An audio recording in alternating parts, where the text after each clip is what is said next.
Break کے بعد خوش آمدید. حافظ صاحب خوش آئند, کھلے دل سے مولانا صاحب نے بھی کل ویلکم کیا پی ٹی آئی کی قیادت کو, لیکن ایک سلسلہ ہے, کچھ عرصہ پہلے بھی مولانا صاحب کو اچانک بہت زیادہ امپورٹنس دی, اس کے بعد جب حکومت کے ساتھ بیٹھے اس سارے پروسیس میں کہیں مولانا صاحب کا تذکرہ بیچ میں بھول گئی پی ٹی آئی, اب پھر ان کے پاس گئے, انہوں نے تو ان کو ویلکم کیا ہے, لیکن اب اگر کوئی احتجاج پی ٹی آئی کرتی ہے اور اسی نوعیت کا ہوتا ہے جس میں سخت گیر قیادت ٹیک اوور کرے پارٹی کو, پھر یہ تمام چیزوں کے اوپر وہ بات کریں, تو آپ ان کا ساتھ دیں گے اس احتجاج میں؟ دیکھیے میرے خیال میں جو باتیں وہاں ہوئی ان میں سے ایک بات یہی تھی جو آپ نے سوال کیا کہ ہم جمہوریت کے لیے, آئین کی بحالی کے لیے, پارلیمنٹ کی بالادستی کے لیے ہم نے متحدہ طور پر اکٹھے ہو کے ایک جدوجہد کرنا ہے.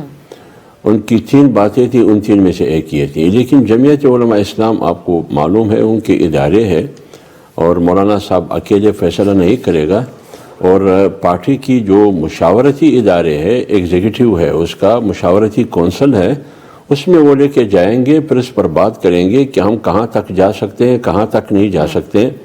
اور جہاں تک آپ نے ایک اشارہ کیا کہ پہلے آپ کے ساتھ مختلف پارٹیاں یا پی ٹی آئی والے, پہلے آپ دیکھیں بیچ میں ہمارے اور ان کے درمیان رابطے کا تھوڑا سا فاصلہ آیا, لیکن اس کا یہ مطلب نہیں تھا کہ جے یو آئی ان سے ناراض تھی یا پی ٹی آئی ہم سے ناراض تھے, یہ مسئلہ نہیں تھا. ان کے اپنے ایشوز ہوتے ہیں, انہوں نے کیوں رابطہ نہیں کیا, ہم نے اس پر گلہ بھی نہیں کیا ہے. انہوں نے مذاکرات شروع کیے تھے, ہم نے اس پر بھی کوئی گلہ نہیں کیا, کوئی شکوہ نہیں کیا کہ آپ نے ہمیں اعتماد میں نہیں لیا, کیونکہ پارٹی کی اپنی اسٹریٹجی ہے, اپنی حکمت عملی ہے. ابھی وہ آئے ہیں, ہم نے اپنی روایات اور اقدار کے مطابق اس کو ویلکم کہا ہے, ان کو خوش آمدید کہا ہے, پھر بھی کہیں گے. لیکن جب اکٹھے چلنے کی بات ہے, اس کے لیے پارٹی کے ادارے ہوتے ہیں, وہ مشاورت کرتے ہیں, اس کے بعد پھر فیصلہ کرتے ہیں کہ کیا ہونا چاہیے کیا نہیں. لیکن نظریہ مل رہا ہے اس وقت آپ کا ایک اتحاد میں ہونے کے لیے کسی لیول کے اوپر تو اتفاق رائے ہونا, جیسے پی ڈی ایم کو جب مولانا لیڈ کر رہے تھے تو اس بات کے حامی تھے, تمام ان کا اس کے اندر ان کا نظریہ شامل تھا, تو اس وقت پی ٹی آئی کے ساتھ آپ کا نظریہ میچ کیسے کرے گا؟ ایک بات میں عرض کر لوں, جب پی ڈی ایم میں 10 جماعتیں تھیں اور مختلف الخیال اور مختلف النظریات حامل جماعتیں تھیں, وہ ایک پلیٹ فارم پہ اکٹھی ہو گئی وہ تمام جماعتیں. بنیادی نقطہ کیا تھا؟ بنیادی نقطہ یہ تھا کہ رول آف لا, بنیادی نقطہ تھا کہ آئین کی عملداری اور بالادستی, پارلیمنٹ کی سپریمیسی, اور انہی چیزوں میں جمہوریت کی استحکام ہے, اور سیاسی استحکام بھی انہی میں ہے. جب سیاسی استحکام آئے گی تو سیکورٹی استحکام بھی آئے گی اور معاشی استحکام بھی آئے گی. جب یہ تینوں آئے گی تو پھر ملک بھی مضبوط ہو جائے گا.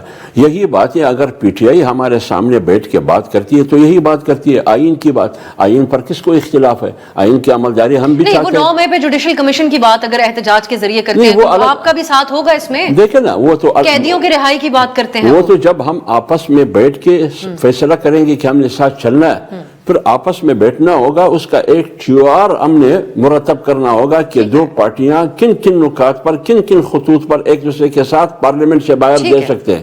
وہ تو اس وقت کی بات ہے. ایک عفنان صاحب کو میں ضرور چاہوں گی, عفنان صاحب آپ کوئکلی اس میں ضرور بات کر لیں. مولانا صاحب ایک توانا آواز ہیں, پی ڈی ایم کی بنیاد رکھی, اس کے ساتھ پی ٹی آئی کی حکومت کو ووٹ آف نو کانفیڈنس کے ذریعے گھر بھیجنے تک کا انتظام کیا آپ لوگوں کے ساتھ مل کے. آج مولانا پی ٹی آئی کے ساتھ بات چیت کر رہے ہیں, حمداللہ صاحب کی گفتگو آپ نے سنی, یہ آپ لوگوں کے لیے ایک پریشان کن بات نہیں ہے کہ اپوزیشن کا ایک اتنا اسٹرانگ اتحاد اگر بن جائے تو پھر کہاں جائے گی شہباز شریف کی حکومت؟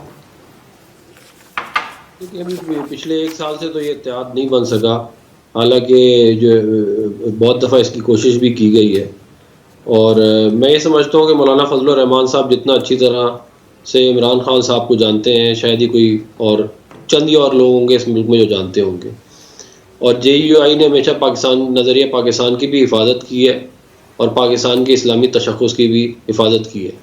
تو ان تمام چیزوں کو سامنے رکھتے ہوئے ہو سکتا ہے الائنس ضرور بن جائے, لیکن میں نہیں سمجھتا کہ یہ اول تو یہ کوئی ہمارے لیے کوئی بڑا مسئلہ ہوگا, اور دوسرا یہ ایک ان نیچرل الائنس ہوگا اگر ہوا بھی تو, کیونکہ ایک طرف جو ہے وہ آپ کو معلوم ہے زائنسٹ لابی ہے اور دوسری طرف جو ہے وہ جے یو آئی ہے, تو یہ نیچرلی ان کا الائن نہیں ہو سکتے ایک دوسرے کے, ان نیچرل ہو سکتے ہیں. یہ آپ تک پہنچی آواز؟ وہ کہہ رہے ہیں یہ غیر فطری اتحاد ہے. ایک طرف آپ ان کے لیے کیا الفاظ استعمال کرتے ہیں؟ میں نے آپ کو بات کی کہ ابھی تک تو اتحاد کی بات نہیں ہوئی ہے, لیکن ایک بات میں عرض کر لوں, جب پی این اے کا اتحاد بنا نا, پی این اے کا 77 میں 77 میں, تو ہم اور اے این پی ایک پیج پر تھے. ٹھیک ہے, اے این پی کا نظریہ کیا تھا اور ہمارا کیا تھا, اور اسی طرح پی ڈی ایم میں پیپلز پارٹی کا نظریہ کیا ہے اور ہمارا نظریہ کیا ہے. تو یہ میرے خیال مینج کر لیں میں گے آپ افنان لوگ صاحب کا اتنا یہ جو ایشو انہوں نے اٹھایا ہے پی ایم ایل این اور ہم بھی ایک پلیٹ فارم پر تھے. حالانکہ پی ڈی ایم کی سب سے بڑی مؤثر تحریک اور قیادت مولانا صاحب نے چلائی, چلیں سر میں بس لیکن وقت ہمیں گلہ ہے پی ایم ایل این سے کہ تحریک چلانے کے بعد جب میاں صاحب لندن سے آئے جی. انہوں نے کیا رویہ ہمارے ساتھ اپنایا, ٹھیک. اس پہ ہمیں گلہ ہے, لیکن پھر بھی